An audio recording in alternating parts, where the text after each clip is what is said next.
వీళ్ళు ఎలక్షన్ కి ముందు ప్రతి ఇంటికి కూడా బాబు షూరిటీ భవిష్యత్తు గ్యారంటీ, ఇది మా గ్యారంటీ అని చెప్పేసి బాండ్లు ఇచ్చారు. ఒకసారి ఈ బాండ్లు పరిశీలించండి. ఈ బాండ్ల యొక్క సారాంశం ఏంటి అని అంటే, బాబు షూరిటీ భవిష్యత్తు గ్యారంటీ అని చెప్పి చంద్రబాబు నాయుడు గారు, పవన్ కళ్యాణ్ గారు సంతకం పెట్టి ఒక సందేశం ఇచ్చి ప్రతి ఇంటికి కూడా మీరు ఇన్ని పథకాలకి, మేము రేపొద్దున మా గవర్నమెంట్ వస్తే ఇచ్చేటువంటి పథకాలకి, ఇన్ని పథకాలకి మీరు అర్హులు అని చెప్పేసి, మీకు ఎగ్జాంపుల్ చెప్తున్నాను చూడండి. మెహరాజ్ బేగం షేక్ అని ఒక మహిళ, ఆమె మైనారిటీ హౌస్ వైఫ్. వాళ్ళు ఏ రకంగా ఇచ్చారో చెప్తున్నాను చూడండి. మీ ఇంట్లో మొత్తం కుటుంబ సభ్యులు 5, 18 సంవత్సరాల లోపు వయసున్న పిల్లలు 2, 18 సంవత్సరాల వయసు కంటే పైబడిన మహిళలు 2 అని చెప్పేసి, ఇది రాజంపేట కాన్స్టిట్యున్సీ. వీళ్ళు దేనికి అర్హులట, ఆడబిడ్డ నిధికి అర్హులు, తల్లికి వందనం అర్హులట. అంటే ఏడాదికి 66,000 అట. 5 ఏళ్లలో 3,30,000 రూపాయలు మీ ఇంటికి వస్తుంది. మా ప్రభుత్వం రాగానే మీకు ఇవి వస్తాయని చెప్పేసి ఈ బాండ్లు ఇచ్చి, ఇలా ఇచ్చి ఓటీపీ సిస్టమ్ కూడా పెట్టి, అంటే ఒక అబద్ధాన్ని ఎంత చక్కగా ఒక గోడ కట్టినట్టు, ఒక అంటు కట్టినట్టు కన్స్ట్రక్టివ్ గా ప్రజల్ని మోసం చేయడానికి ఈ కూటమి నాయకులు ఎంత దిగజారారు అన్నది తేటతెల్లమవుతుంది చూడండి. ప్రతి ఇంటికి బాండ్లు పంపించారు.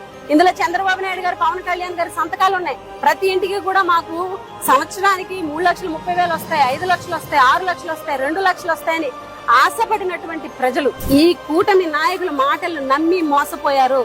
అందుకే ఈ రోజు వెన్నుపోటుకి 2 ఏళ్లు అంటున్నాం. ఎందుకంటే నమ్మించి మోసం చేశారు.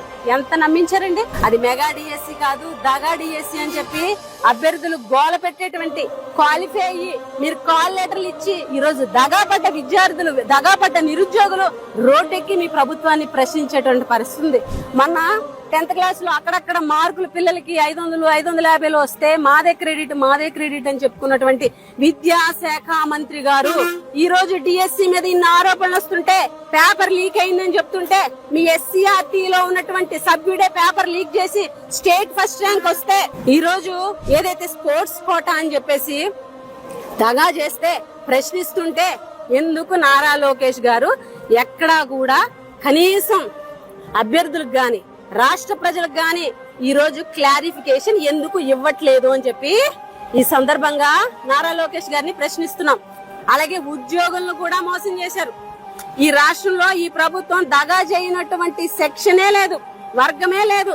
ప్రతి ఒక్క వర్గాన్ని మోసం చేశారు.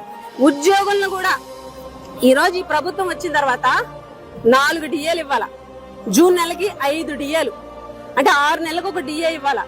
కానీ ఈ రోజుకి డిఏ యొక్క ఊసే లేదు, ఐఆర్ లేదు, పిఆర్సీ ఊసి లేదు. ఈ రోజు జగనన్న ప్రభుత్వంలో 5 సంవత్సరాలకు గాను 10 డిఏలు ఇవ్వాల్సి వస్తే 11 డిఏలు ఉద్యోగులకు ఇచ్చి అండగా నిలబడినటువంటి ప్రభుత్వం జగనన్న ప్రభుత్వం.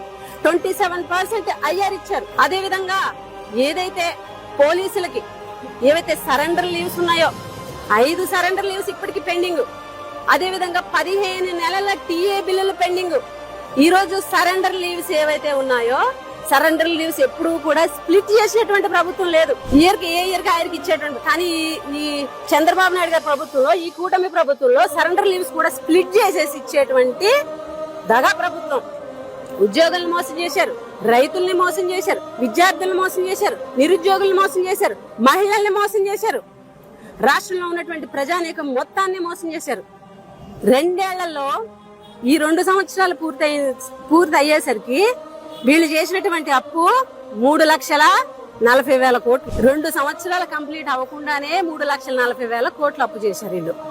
3,40,000 కోట్లకి ఏమిచ్చారు ప్రజలకి? ఒక 10 మంది కూర్చుంటే ఎవరు కూడా ఏమిచ్చారు ఎవరు చెప్పలేనటువంటి పరిస్థితి. అదే జగనన్న ప్రభుత్వంలో 5 సంవత్సరాల్లో కూడా జగనన్న ప్రభుత్వం చేసినటువంటి అప్పు 3,30,000 కోట్లు అవ్వచ్చు. కానీ జగనన్న ప్రభుత్వంలో జగన్మోహన్ రెడ్డి గారు ముఖ్యమంత్రి ఉండగా ఈ రాష్ట్రంలో ఆయన ఇచ్చినటువంటి పథకాలు ఒకసారి గుర్తు తెచ్చుకుంటే, జగనన్న అమ్మఒడి, జగనన్న విద్యా దీవెన, జగనన్న వసతి దీవెన, వైఎస్ఆర్ ఆసరా, వైఎస్ఆర్ చేయూత, వైఎస్ఆర్ పెన్షన్ కానుక, వైఎస్ఆర్ పంటల బీమా, ఉచిత పంటల బీమా, ఇన్పుట్ సబ్సిడీ, లా నేస్తం, ఈబీసీ నేస్తం, కాపు నేస్తం, ఇలా చెప్పుకుంటూ పోతే జగన్మోహన్ రెడ్డి గారి ప్రభుత్వంలో 5 సంవత్సరాల్లో డీబీటీ ద్వారాగా ఈ రాష్ట్రంలో 8,70,00,000 మంది లబ్ధిదారులకి 2,73,000 కోట్ల రూపాయల్ని డైరెక్ట్ గా ఒక బటన్ నొక్కి వాళ్ళకి వాళ్ళ అకౌంట్ లో వేసినటువంటి నాయకుడు ముఖ్యమంత్రి వైఎస్ జగన్మోహన్ రెడ్డి గారు అని చెప్పి ఈ సందర్భంగా మేము గర్వంగా చెప్తున్నాం.